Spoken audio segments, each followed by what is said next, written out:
भूत प्रेत राक्षस डाकनी पिशाचनी पूतना आदि ग्रह ये उसी घर में प्रवेश करते हैं जहां भगवान की भक्ति नहीं होती। बढ़िया गोबर से गाय के भूमि लिपी हो, साफ सुथरी भूमि हो, और किसी से कहा जाए यहीं थूकिए, तो क्या थूकने की हिम्मत वहां पड़ेगी? पर जहां गंदगी होगी वहां लोग थूक देंगे। तो दूषित आत्माएं भी दूषित स्थान में ही आती हैं। जहां शुद्धता पवित्रता का ध्यान किया जाता है वहां दूषित आत्माओं का प्रवेश नहीं होता। आजकल सुचिता लोगों के जीवन से चली जा रही है।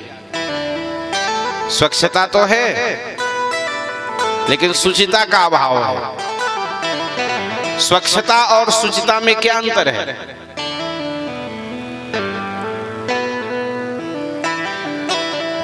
शहरों में नगर निगम का पानी समय समय से आता है। सुबह आ गया, कभी कभी दोपहर भी आ गया, नहीं तो शाम को आता। और पता चला लाइट कट गई तो न सुबह आया न शाम आया, पानी के लिए ताके बैठे। हम लोग शहर में रहते हैं ना, तो अनुभव है इसका। सबसे पहले उठ करके मोटर ही चलानी पड़ती है, कहीं लाइट कट न जाए।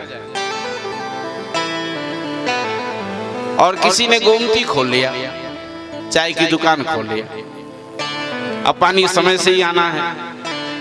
बड़ा बर्तन उसके पास है नहीं, एक बाल्टी में पानी उसने भर लिया। अब दिन भर उसे चाय पिलानी है। शीशा के कप चलते हैं आजकल, उसी बाल्टी में कप को डुबो दिया, बढ़िया कपड़े से पोंछ दिया, फिर आपको पिला दिया। आप पी के गए, तब तक उसी कप को फिर पानी में डुबो दिया, फिर कपड़े से पोंछ लिया, फिर तीसरे को पिला दिया।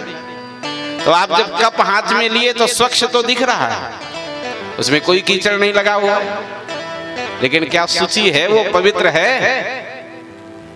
जब तक उसमें मिट्टी न लगे, साबुन न लगे, राख न लगे, तब तक क्या वह पवित्र माना जाएगा? तो आजकल स्वच्छता तो बहुत दिखाई देती है, लेकिन पवित्रता का अभाव है। शौचालय में गए और कपड़ा नहीं बदले। कपड़े तो साफ सुथरे हैं, लेकिन क्या वो कपड़े पवित्र हैं? अब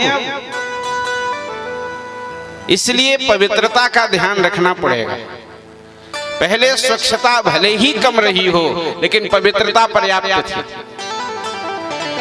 बड़ी पवित्रता का लोग ध्यान रखते थे।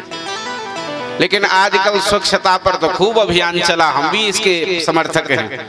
ऐसा न सोचिए कि हम इसके विरोधी हैं, लेकिन हम स्वच्छता के साथ साथ पवित्रता की भी बात कहते हैं। क्योंकि जब तक जीवन पवित्र नहीं होगा, तब तक उस पवित्र परमात्मा की उपासना कैसे होगी? बाह्य शुचि और आभ्यंतर शुचि, इन दोनों शुचिता की आवश्यकता है।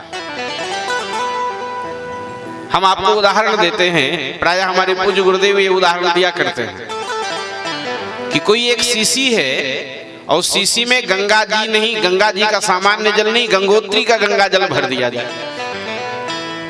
और आपके सामने गंगोत्री का गंगा जल डाला गया और शीशी को पूरा बंद कर दिया गया, सील पैक कर दिया गया। बाहर की हवा अंदर और अंदर की हवा बाहर न जा पाए, इतना टाइट कर दी गई शीशी। और शीशी को नाली में फेंक दिया जाए और फिर निकाल करके उसको कहा जाए कि ये तो शुद्ध गंगा जल है, गंगोत्री वाला, आचमन करिए। तो क्या उस जल से आचमन करने की हिम्मत आपकी पड़ेगी? क्योंकि नाली में पड़ा है, गंदगी बाहर से लगी। तो वाही शुचिता की क्यों आवश्यकता नहीं है भाई? ठीक है, बाह्य बहुत शुचि है, लेकिन आभ्यंतर खराब है तो भी बेकार है। उस शीशी में दूषित वस्तु डाल दी जाए और उसको गंगा जी में डाल दिया जाए, गंगा जल में नहीं, गंगा जी में, और फिर कहा जाए ये तो गंगा जी में पड़ गया, ये तो पवित्र है, इसको आप पी लीजिए, तो पीने की हिम्मत नहीं पड़ेगी। इसीलिए हमारे आचार्यों ने कहा था, अपवित्रः पवित्रो वा सर्वावस्थांगतोऽपि वा